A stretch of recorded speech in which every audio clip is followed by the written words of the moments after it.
Welcome back to Flipping Pages, Stirring Sauces.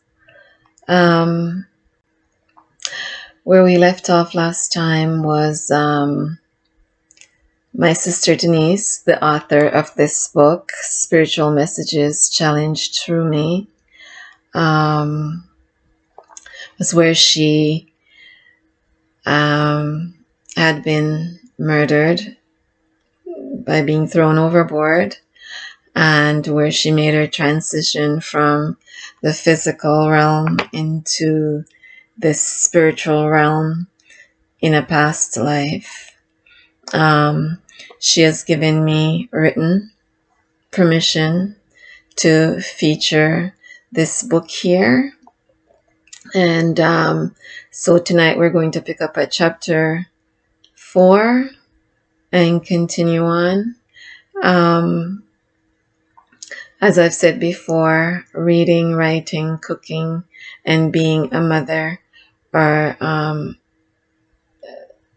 is very passionate to me, and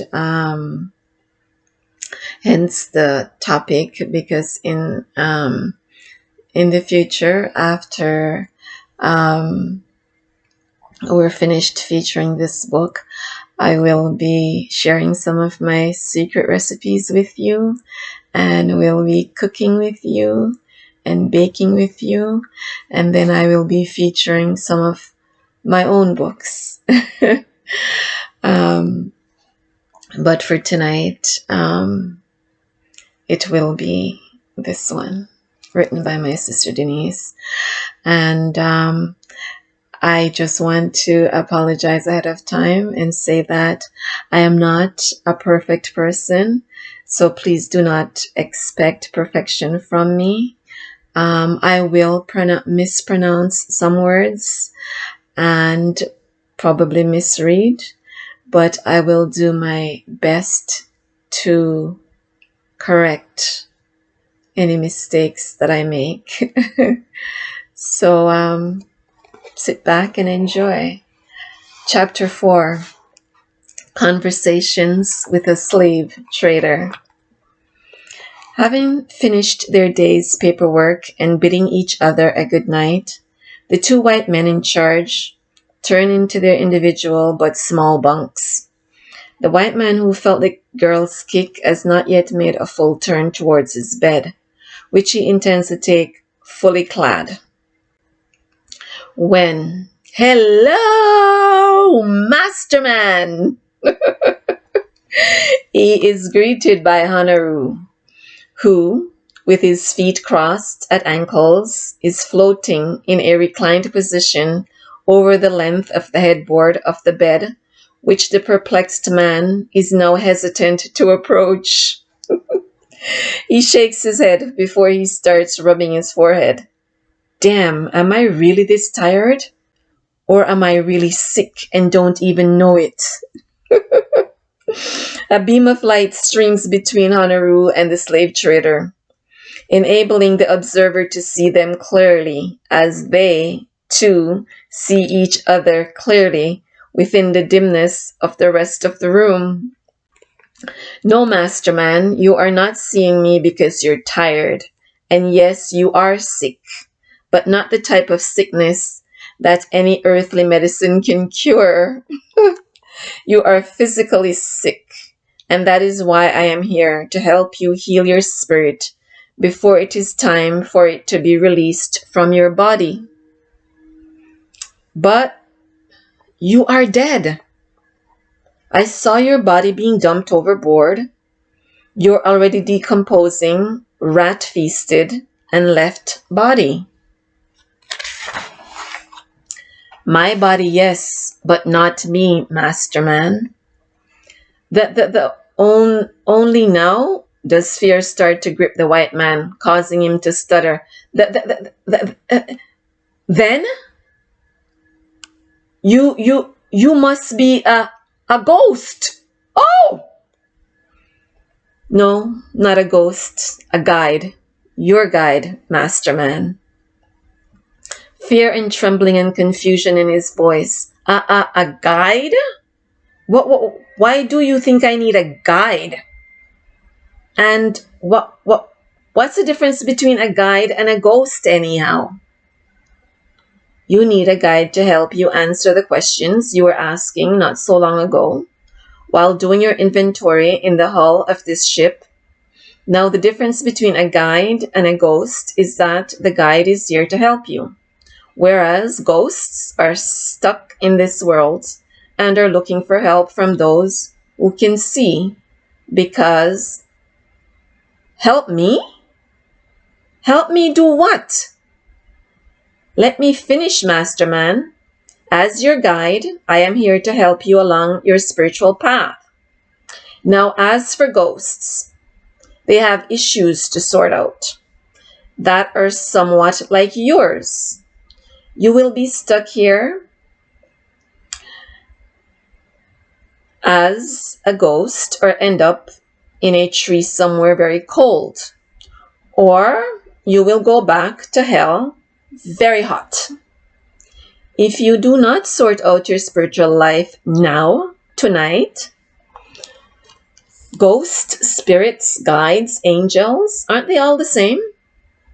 Well, all end up becoming one, don't we?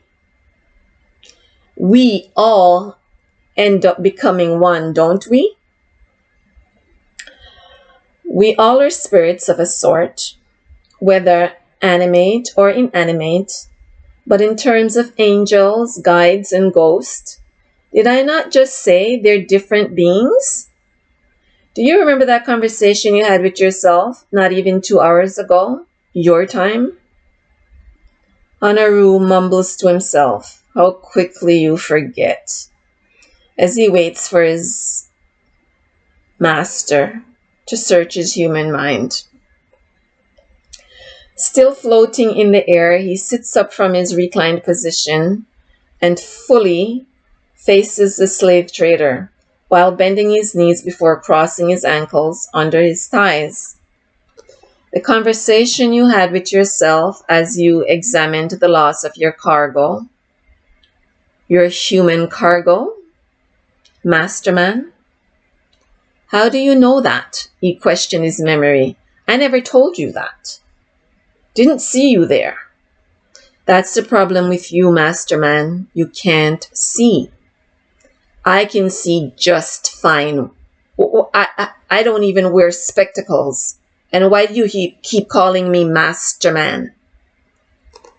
Honoru looks at the pathetic creature and shakes his head, coming to terms with the amount of work he has to get done without the luxury of the absence of time in the spiritual realm. Did you not make yourself my master? Did you not exercise the sting of your whip until I acknowledged you as master? Well, yes, of course. His indignation heightens, but not so you could call me master out of mockery. Ah, Masterman, never mind the place you have set for yourself in society. My relationship with you as master and slave is irrelevant at this point. Honoru pauses and watches the man who waits for him to continue. Masterman, while we are all spirits of a sort, including you, we're not all the same. The pathetic man, after pinching his forearms and looking them over, insists, I am no spirit. I am human. Feeling his arms, shoulders, and torso, he persists. All human. Endeavoring to fulfill his guide's duties, Honoru disturbs him. Let me start by telling you what it is to be a ghost. I don't care to know. If you could hurt me, you would have done so by now. Go away so I can get some sleep. Go on, now. Get. I will deal with becoming a ghost when the time comes. There will be no sleep for you tonight, Masterman, not even after I am done guiding you. Oh? But there will be. You stay here. Then, I will go and find somewhere else to sleep. He turns around and starts walking His legs are moving, but he's not gaining any ground. He, he walks with more determination, believing that if only he puts just a little more effort into his next step, he will then move forward. Still unable to gain any ground, he mutters to himself, I can't believe this. I'm sleeping, but I don't remember going to bed. Masterman, you're not sleeping. You're experiencing what it is to be a ghost. Imagine experiencing your current frustration day in and day out, year in and year out, century after century, and always being aware of the time. So tied to the wickedness of your world that you get tied to the physical aspects of it for the rest of time. But without being able to play an active part in your world you so love. He stops trying to move forward and then finds that without much effort he is able to turn around to face Honoru once again. He starts a long sigh by breathing in through his slightly open mouth and ending his exhale with, what do you want from me? The sooner I get this over with, the sooner I can get some sleep. Even if this is a dream, I would like to get some sleep in this dream. I thought angels were supposed to bring you nothing but good things, not sleep deprivation. I never said I was an angel. I am not yet worthy to be an angel. I told you that I am your guide, your spirit guide. I am your guide assigned by your creator, who is my creator, the creator of your cargo in the belly of this ship, the creator of the air you breathe, the creator of your destiny, who sent me here to help you work on your spiritual well-being, which is the essence of your being. You need not concern yourself with angels unless you become worthy of being in the presence of one. Honoru gives me time to absorb what he just heard. Enough. Honoru gives him time to absorb what he just heard. Enough, Masterman. You don't have all the time in the world. In fact, you don't have much time left after all. Essentially, I am here to help you answer your questions about the human flesh that you're selling with an actual belief that it belongs to you. The slave trader leans in to ensure they are talking about the same thing, holding his side glance at Honoru before asking in a low voice, You mean my niggers? But a quick afterthought replaces his wait for an answer with a sharp rebuke. You? I could have gotten a good price for you if you hadn't gone and died. I bought all of you at a good price, and I intend to get a better price for every one of you if you don't all die on me before I can get you to the market. Get us to the market? I know you don't even know the source of the evil in your heart, your soul, your minds, or your spirit. But that is why you are here on earth. You are here on earth to take the opportunity to purge that evil out of you, Masterman. But you cannot begin to purge your evil until you are able to identify it. What? Wait a minute, stutters the confused man. Evil? Heart? Soul? Mind? Spirit? You lost me. Honoru changes his seating position to recline in the opposite direction to which the slave trader found him upon entering his bunk.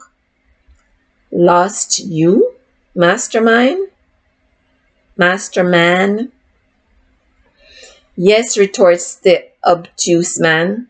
I have a heart, yes, I know that 'cause I can feel it right here. Putting his right hand over his beating heart. But as for a mind, that doesn't seem to be my brain. And a spirit? A soul? Evil? He shakes his head as though trying to get dizziness out of his brain, and then snaps. And my feet are tired. Sit down, master man, please. The slave trader leans to his right and pulls a 3-footed wooden stool with a circular seat to his buttocks.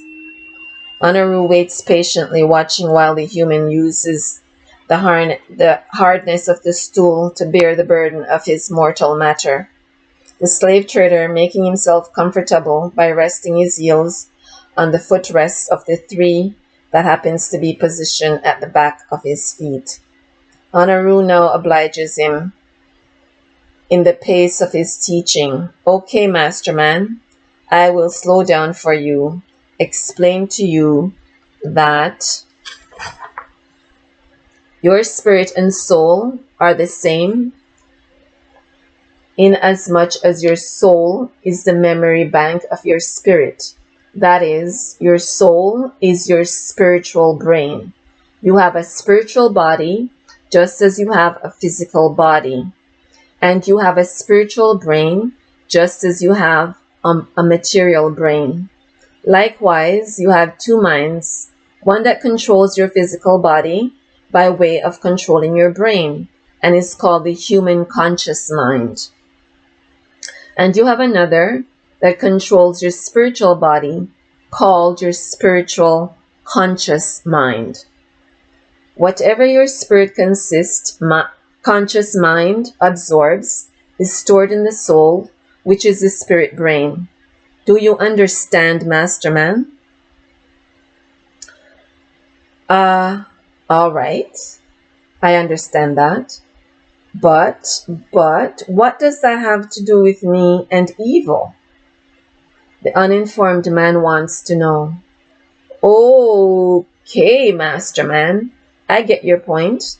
Allow me to start clearing up your confusion by telling you that although you think your mind is your brain, it is not. Your brain is tangible matter, and your human mind is intangible matter, which controls your brain. I get that. Now tell me how evil fits into all of that so I can get some sleep. Anaru sits up again and leans forward with his left elbow resting on his left knee. And in the same motion, he cups his chin with his left hand while he fixes his unblinking eyes on the human sitting before him. The slave trader, realizing it is in his best interest to seriously re-evaluate his tone, uneasily crosses his ankles and uncrosses them. He shifts his weight to one side and then shifts it again as he waits for Honoru to continue. Honoru removes his hand from his chin, straightens his back, and carries on. You are in the slave trade business because evil, which is a spirit, controls your human conscious mind. The fact that you exercised your measure of hope, that is an innate part of your spirit, because your faith is stored in your soul, means there's hope for you. You rightfully do not see your cargo as human, like yourself, because they're not. They have already been processed. Processed? What do you mean by process? You wondered whether they were human like you. Honori reminds him. So you read minds? No, I listen when spirits talk. The white man is moved by scorn. I am not a spirit, at least not yet. You are more spirit than you are flesh, contrary to your attachment to your flesh. And after I tell you a little bit about them, your purchases, you can answer your own question as to how they measure in being human like you. Honoru proceeds to enlighten the poor creature. When my Creator, your Creator, created us, neither of us had a body of flesh, that is, but something shifted in the highest place, which required a need for redemption, and caused the Creator to create time and bodies of flesh to aid in the process of redemption of your spirit, which embodies your soul. And now there are bodies of flesh caught in a spiritual warfare over the spirit encased in the material body. You in your white body are in your infancy, protecting and nurturing your spirit, the essence of your being, your existence, your spiritual body, which is a glimmer of light that needs redemption, and gets it only by the spirit's desire to reconnect with its creator, the light. In order to develop your spirit's desire for reconnection, you first need to develop a human conscious mind of repentance. Your human conscious mind, in turn, feeds that thought of repentance to your spirit, mind, your soul, which causes your spirit to develop a strong desire to reconnect to the light. As you are master man, your spirit is too weak, too diminished, too small, locked in the darkness of your human conscious mind to control the sickness of your evil mind. Mind gone rogue, masterman. Spirit too weak, masterman. To nurture mind and light, masterman.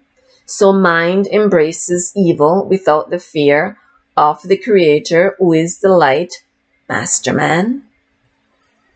The white man is quite puzzled, and Honoru would sing The white man is quite puzzled that Honoru would sing the last portion of his message to him in order to make a point, or perhaps he's puzzled by the way Honoru jigs to his inaudible music. He looks on in wonderment. Honoru simply continues with his message. When you grabbed that little girl's feet to throw her overboard, you saw the girl's death not as the loss of a life, but only as the loss of revenue for your partner. She was gone, and along with her, any thought of her pain. That was not the doing of your spirit, but an expression of an evil in your mind, the evil you allow to influence the free will of your human conscious mind, your mind being the element of you that acts as a doorkeeper of your spirit. The same as your brain controls your human body, and as you're trapped in a human body, using your human conscious free will to control your brain, so is your spirit trapped in darkness, using the same free will of your mind, your spirit conscious mind, to keep itself there. Huh?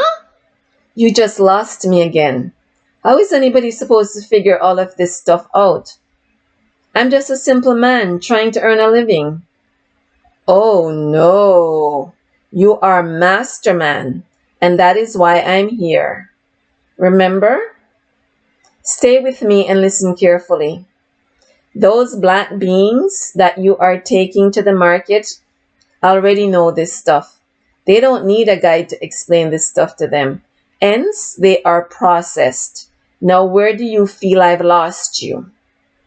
You said my human conscious mind needs to repent because it is responsible for developing my spirit's desire to get back to the light. But yet, you say my spirit is responsible for keeping itself in darkness with its own free will. Make up your mind. Which is it? Demands the ignorant man. Okay, Masterman, I will get to your question, but there are some things I first need to tell you, while you keep in mind that I do not tell you anything that is contradictory.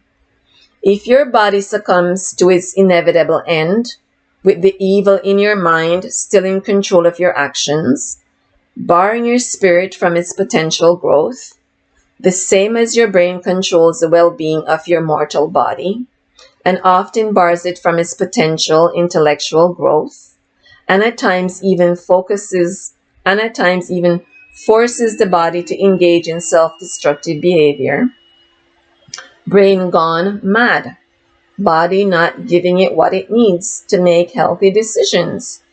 You do not move into the stage of what you see as a black body, which, by the way, is actually bronze. That's right, bronze. Not only can you not see them through your mind as human beings like yourself, but neither can your physical eyes perceive their true color. Every black body that you have in chains has progressed from where you are in terms of your spiritual growth and has offered him or herself in service to the Creator in this spiritual warfare. Everyone, Masterman. Every black body. So then, they made the choice to be there, replies the white man, with an air of redemption, relieving himself of any guilt he might have held for his role in the sale of purchasing of human flesh covered in black skin.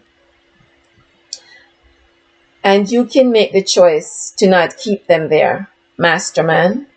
Honoru counsels without a hint of pleading, emphasizing the self-ascribed title, Masterman, to potentially hold the slave trader accountable for his part in the slave and master arrangement, thus intending to jerk the slave trader from his self-imposed redemptive state. There is a moment of silence while the slave trader considers what he is learning. Honoru checks the slave trader's comprehension. So now you think you have confirmation that they are not human, not like you, are human, of course. Your quickness to blame them for their situation on earth tells me you see nothing wrong with how your mind perceives them. If anything, your knowing has brought your mind to a measure of comfort. Therefore, there is nothing more for me to tell you on that matter, and so I will address the question you asked yourself while you were wondering about their ability to feel pain, as you feel pain. But you haven't explained to me how the spirit is responsible for. I know. I haven't yet. I'll get to there. Honoru interrupts. So says the white man, you are saying that each of my slaves has a mind and a spirit that are more developed than mine? Does that mean they also have a more advanced tolerance for pain than I? Since they have been processed? Does it mean they have been processed to not feel pain as I experience pain? Honoru addresses the slave trader's question regarding the pain of the black-skinned beings by giving him a lesson in empathy. Empathy, Masterman, is the tool used to measure pain in the earthly plane.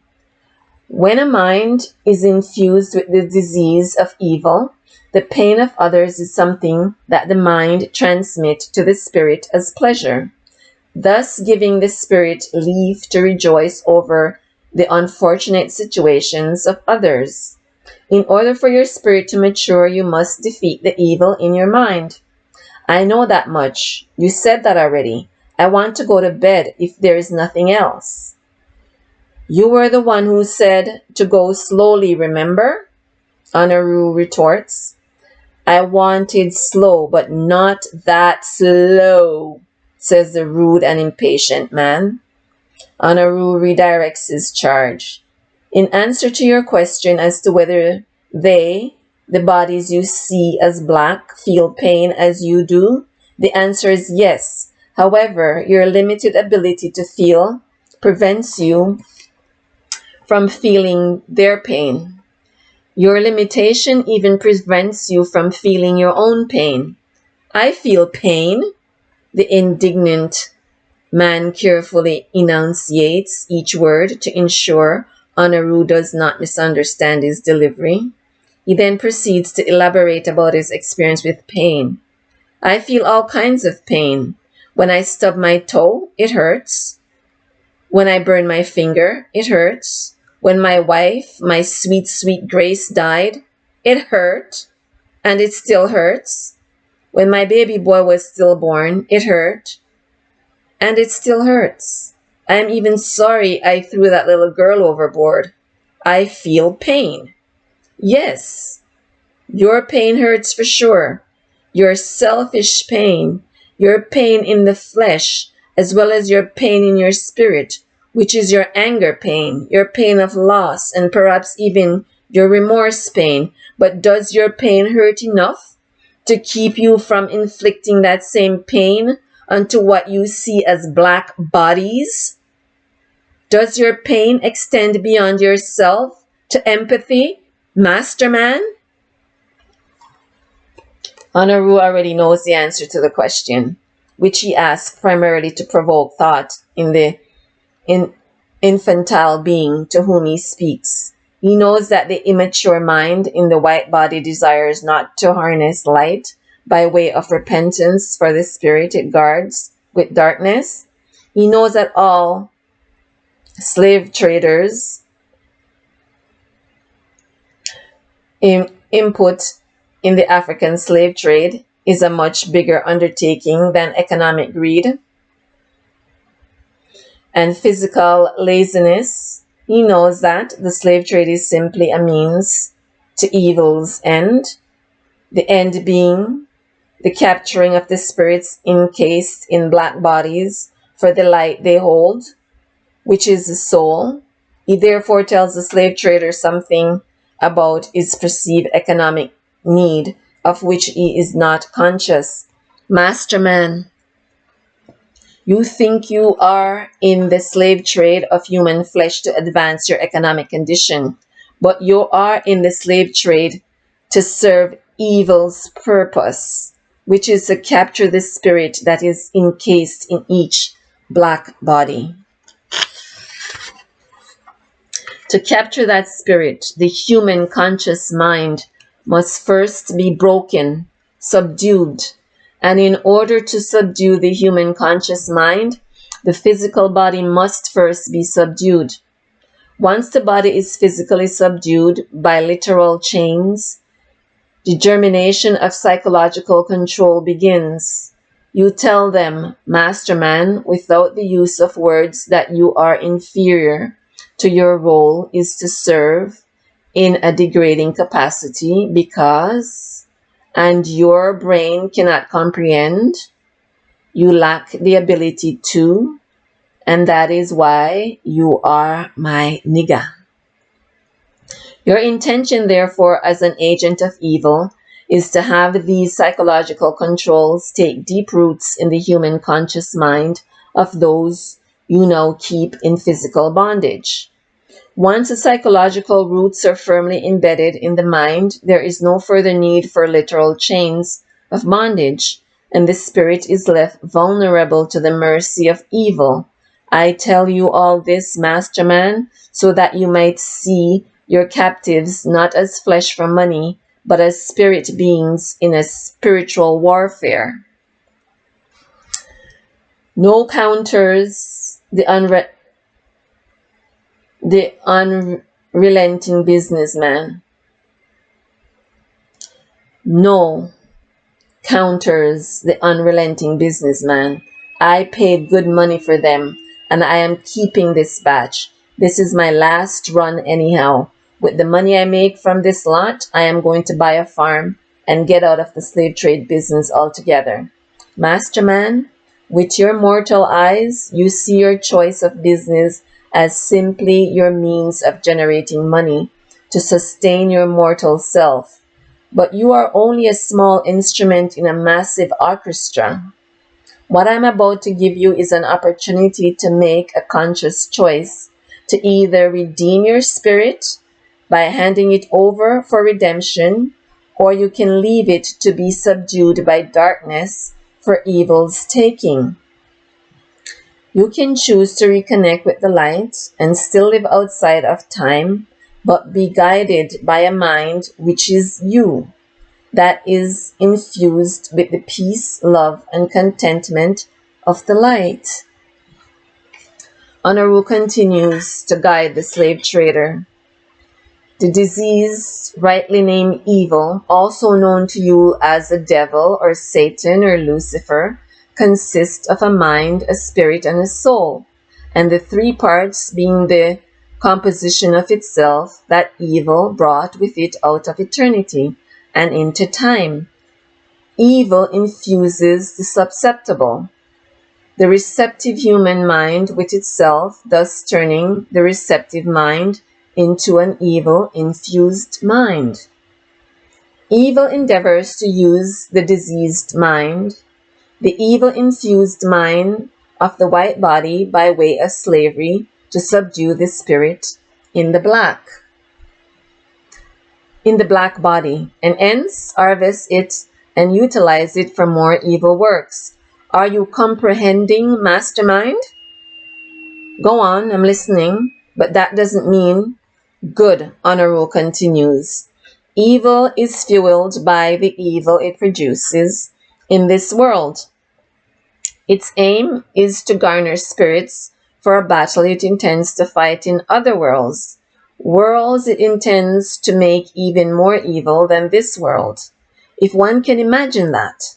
And this is why justice is so important in this world, mastermind. Justice keeps evil in check. Oh, so now we are on to justice, and you still haven't explained what you meant by spirit choosing to keep itself in darkness? Though you say human conscious mind is responsible for what happens to spirit's body and its soul. The slave trader interrupts Honoru, but Honoru chooses to carry on, intending to clarify the mind of the doubtful and contentious man. With or without your participation, this slave trade will continue. Therefore, my role as your guide is not so much to seek the freedom of the black bodies that you hold in bondage as it is to give you a chance to save your own spirit from the spirit harvester, more familiar to you as Satan, the devil, evil, or Lucifer. Every human mind, the human conscious mind, is at some point faced with the decision of what to do with the spirit it holds. Really, the spirit that gives life to human body as well as spiritual body. The individual can choose justice, or the individual can choose to be used by the spirit harvester for the furtherance of its evil endeavors. Know that in the end, the spirit harvester is loyal to no one, not even himself.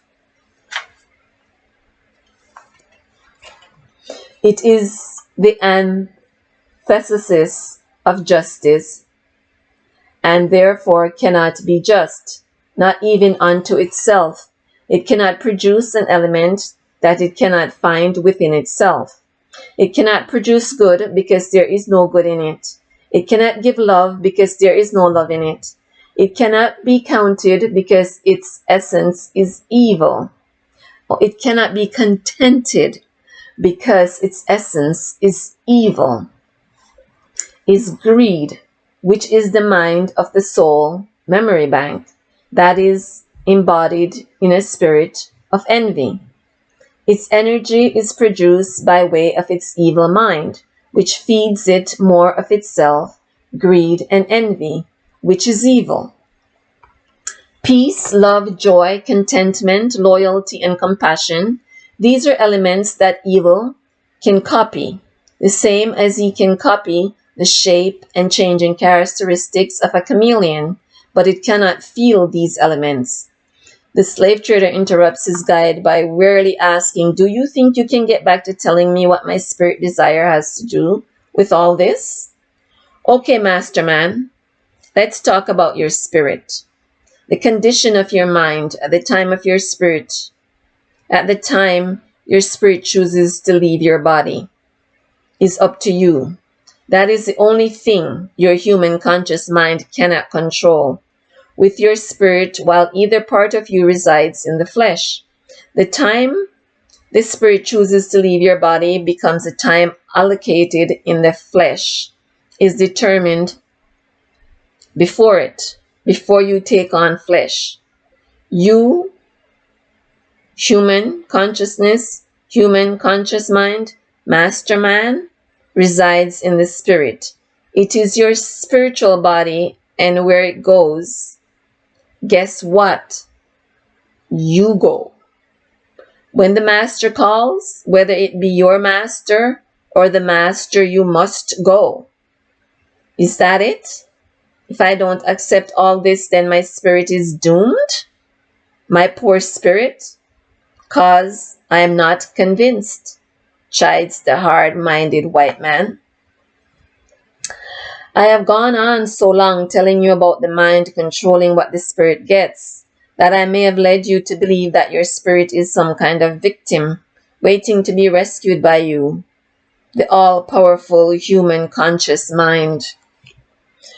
Well, it isn't. Sure sounds that way to me. No, masterman. You depend on your spirit as well. When you take your rest in the human body, meaning when the body goes to sleep, it is because the spirit needs to be active in the spirit world. When you, conscious human consciousness, human conscious mind, masterman, are at work in the human body, it is because the spirit has provided you with fuel to work therein, just as food provides the brain with fuel to work in the human body.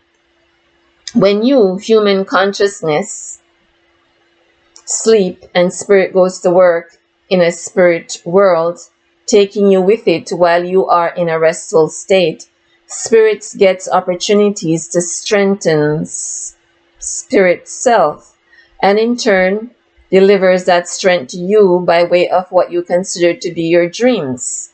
Spirit feels you. Likewise, you are obligated to feel spirit. And you do that by allowing enough light to pass through you to strengthen spirit enough while in this world, so that you both can get back to the light. It is because human consciousness, your mind, tags along with spirit while you're in your restful state, that human consciousness for the most part remains oblivious to the spirit world. Inherently, human consciousness and spiritual consciousness share a symbiotic relationship in order for the spirit to get opportunities to grow while residing in the flesh, and at the same time while staying connected to the spirit world. If you did not have two minds, you could not change your mind.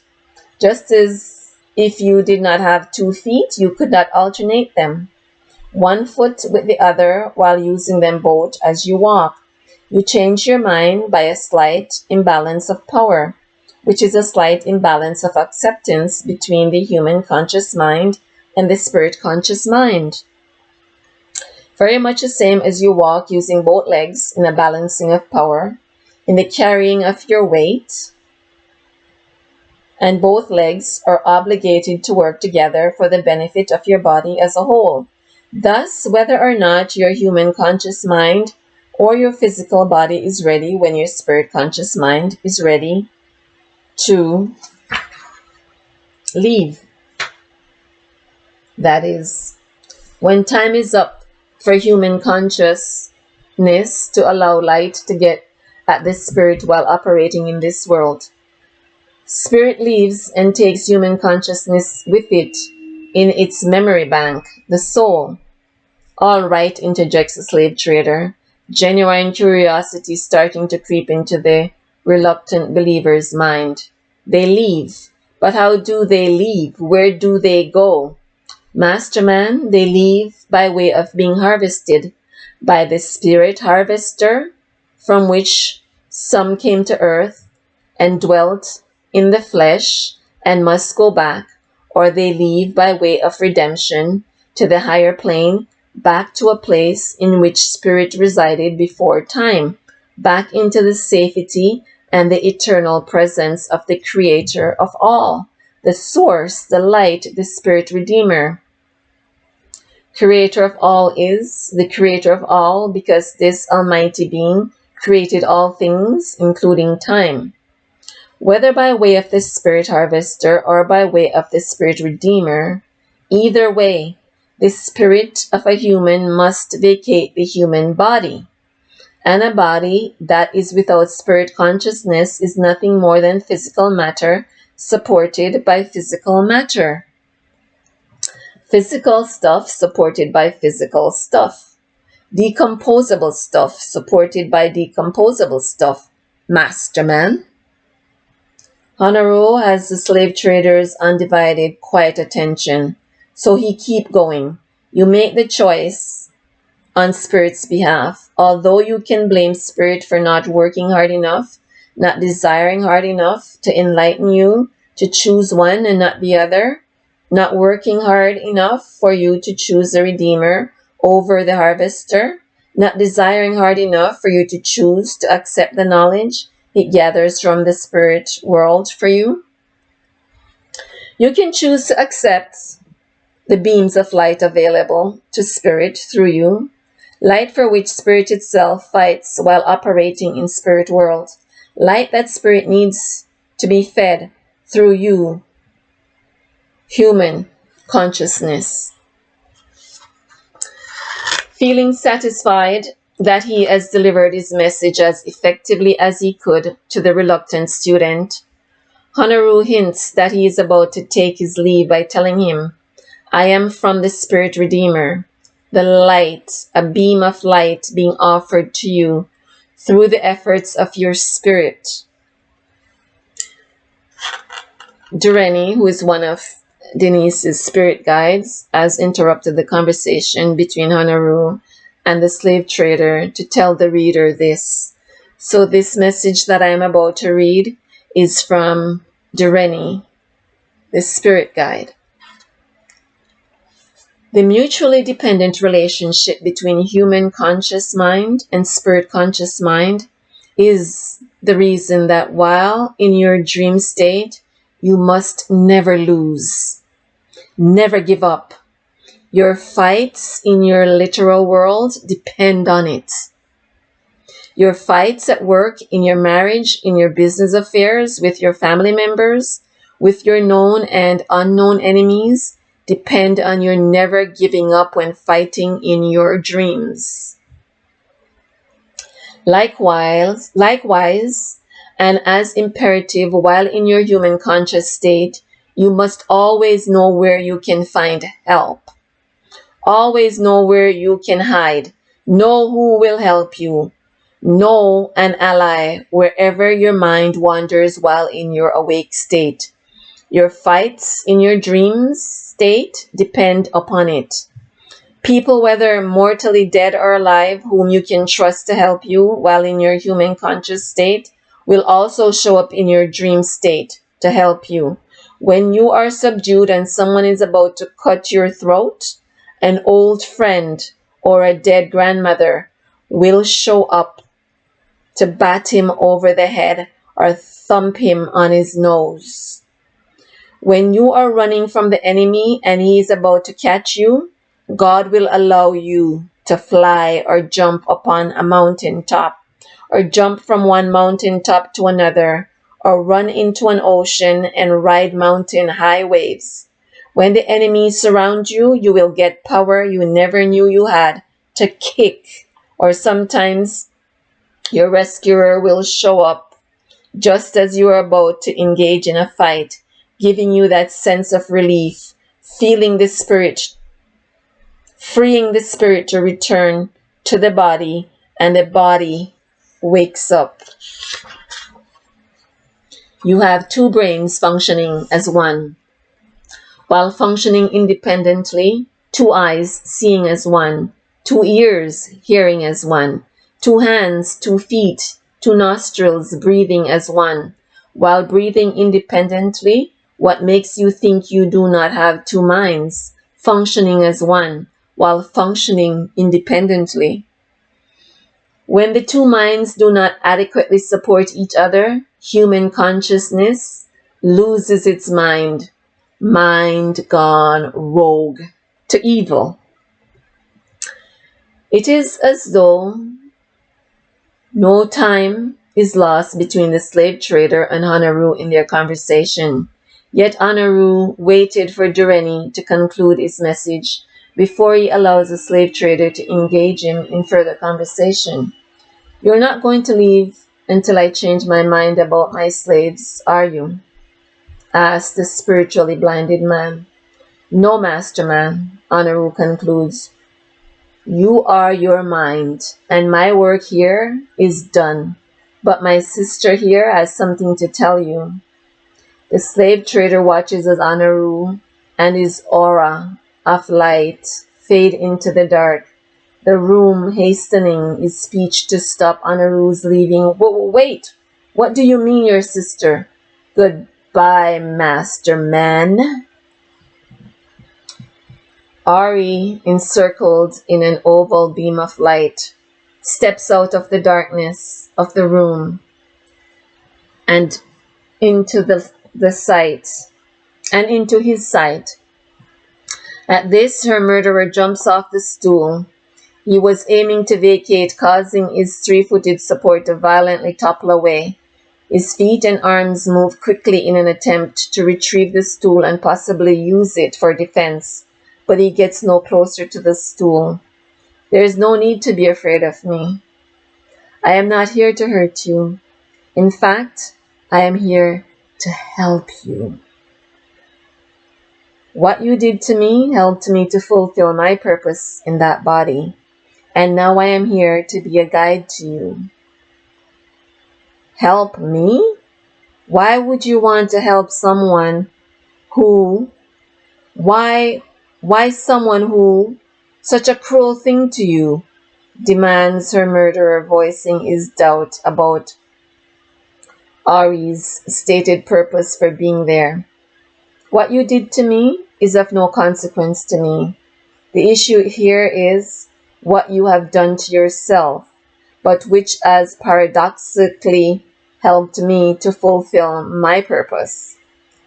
Having newly arrived at this place of greater enlightenment, the girl is on a steadfast path to fulfill her next mission.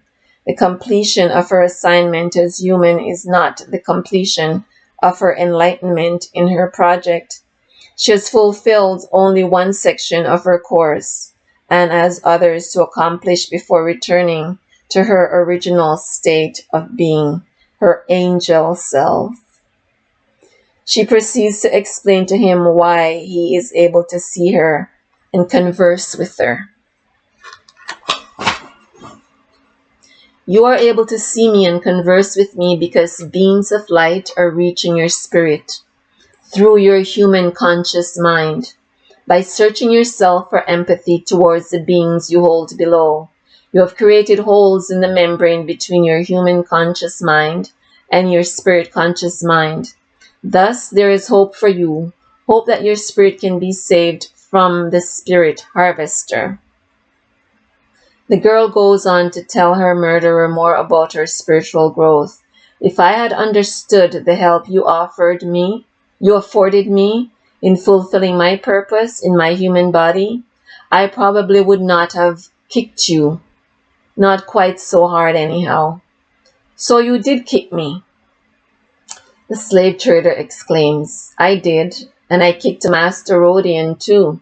But he didn't feel it because there is no light getting through to his spirit. His spirit swirls in darkness. I cannot help him at this stage of his spiritual growth. Whether the growth of his spirit be forward or backward, so how are you going to help me?" The tone of the slave trader's question tells the observer that he truly desires Ari's help, yet there is that feeling that he is not willing to do whatever is necessary to get it. "I already have given you all the help I can give to you.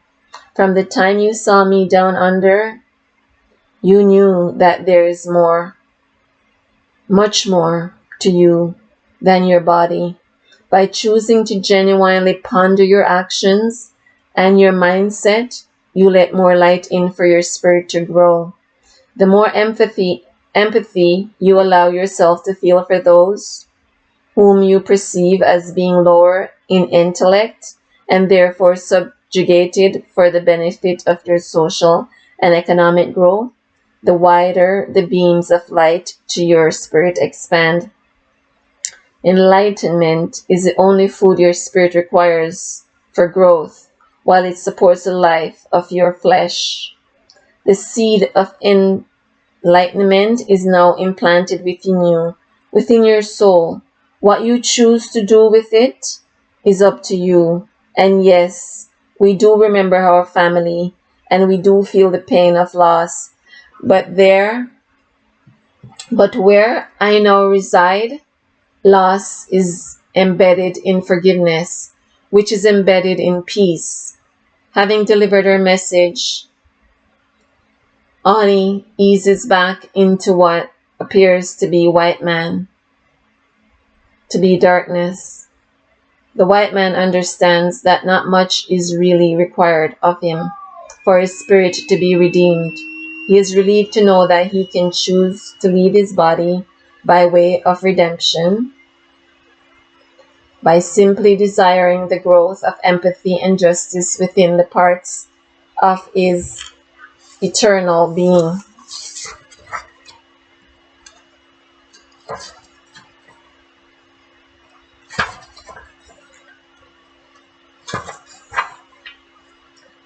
The exhausted man finally takes to the bed for which he so longed, knowing that the information given to him by his two visitors would continue to weigh on his mind. I can think about all that stuff tomorrow, but for now, he yawns. For now, I just want some sleep. He lays his weary body on his small, unremarkable bed, and anchored to the wooden beams of the ship, and wills sleep to overtake him.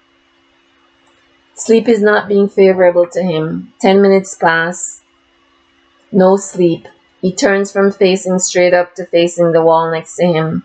Another 10 minutes pass, no sleep. He shifts his position to lying on his stomach. He waits. 20 more minutes pass, but still no sleep. He sits up before he repositions himself again in the reclining position, facing the wall, opposite the one to which his bed is anchored. Tired, yet too wired to sleep, he verbalizes his thought. Anaru, was right. There really will be no sleep for me tonight. He starts to reason with himself. Well, if they are in those bodies by choice, then it's by choice they choose to endure all that comes with the color of that skin. The whips, the chains, the rape, the tireless work for no personal gain, the change from master to master, the economic conditions fluctuate from seller to buyer and buyer to seller with no hope of freedom. As I experience it, then they obviously know something that I do not. They obviously know of something that far outweighs their situation in this life, something about which their suffering pales in comparison. Could that something really be a higher spiritual plane? I'm quite sure of this world. All the others are subject to speculation, but I knew them in this world, and now I know for sure they live in another, where time seems to be of no consequence to them. He did say, with or without me, the slave trade is going to continue, and he did say he was here for me more than he was for the slaves. What does he have to gain by offering me a higher spiritual plane? Well, he did say his visit was not about him, nor the girl. Ah, does it mean I have to become one of them, a nigger, in order for my spirit to be elevated? No, God forbid. Take on the life of a nigger? No, no. I will not entertain that thought. I couldn't survive that life. And if I were to have children, well, they would never really be mine. They would be mine as I am now, the master. My children would belong to my master. I certainly don't want to end up being a ghost, but I don't want to be a nigger either. I want to be white, as I am now, even if it means being spiritually deficient. But what if that slave guide is right? What if being white again is not an option for me? At least if I were to become a tree, I would get some warmth in the summer months. The slave girl seemed to be at peace. She talked about peace. The slave guide seems to be content with his life. But the road to get there is simply unbearable for me. I You will manage just fine if your spirit grows enough in this life. He recognizes the voice. It is the voice of his dead wife. He turns to look at the vision which hovers above the foot of his bed. There he sees a black woman with a soft light radiating from her being, smiling tenderly at him. Why do you have the voice of my wife? I am your wife, Grace, but I am bronze. She finishes his sentence. When I made the transition, my spirit was elevated.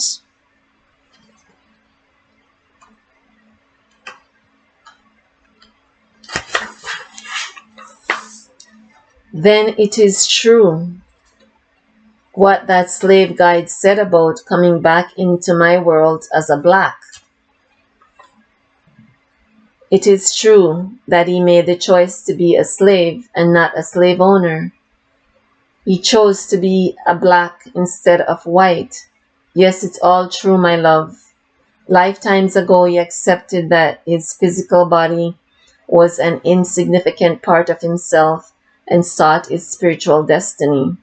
He moved towards the being at the foot of his bed and tries to gently touch her, but instead of solid matter, beams of light softly radiate through his fingers and off his hands. His eyes examine her with longing. And our son, he asks? He's already back on earth in an elevated form. Softly he asks what he already knows. You mean as a black? She smiles and nods with an extended blink of her eyes, allowing for his limitation in how he is able to see the true color of bronze, which he sees as black. He pours out his soul. As you are my love, my beloved Grace, I would not want you to live in this world, my world, but can I live in yours? I think of you every moment of every day. Oh, my love, how I long to be with you. It grieves her to give him an answer she delivers with kindness and in the spirit of love. I am afraid, not my dearest. Our time has come and passed, and though we may cross paths again, it will never be as husband and wife. Not as we were during our brief time in your world together. The purpose has been served, and we must move on. Can you stay a while? He wants to know. Can you stay till daylight? I can stay until you fall asleep. The gentleness of her eyes searches him. No, no sleep for me. I want you to tell me everything about your world. My world can be your world if you do not allow your mind to block the light from reaching your spirit. Her already soft voice softens further to almost a whisper as she strokes one of his cheeks with the pads of her fingers on one hand and then the other cheek, turning the back of her hand to a quaint skin to skin. He can feel her warmth, tangible, velvety warmth that he is now fighting against sleep to absorb. She encourages him to let sleep win. Get some sleep, my love. Our little update. Day 3 of channeling. I just write without giving much thought to the plot of the story. I don't know if I will have enough material to fill a book or a novella, as Kim instructed. but I also didn't know whether I would have enough material to fill 2 pages. Please note, this chapter has been amplified during multiple proofreadings. Each time I go back to a place where I've been with my spirit team, they teach me more. Additionally, day 3 actually ended after Ari's visit. However, I didn't want you to have to come back to that conversation, so I used the cut and paste buttons on the keyboard. Oh, the convenience of technology. I'll catch up with you in chapter 5, and I will catch up with you in chapter 5. Um, if you've enjoyed this time with me, please like, share, and subscribe. I wish you, Baruch, my Sabbath has started. I wish you Shabbat, Shalom, Shabbatah.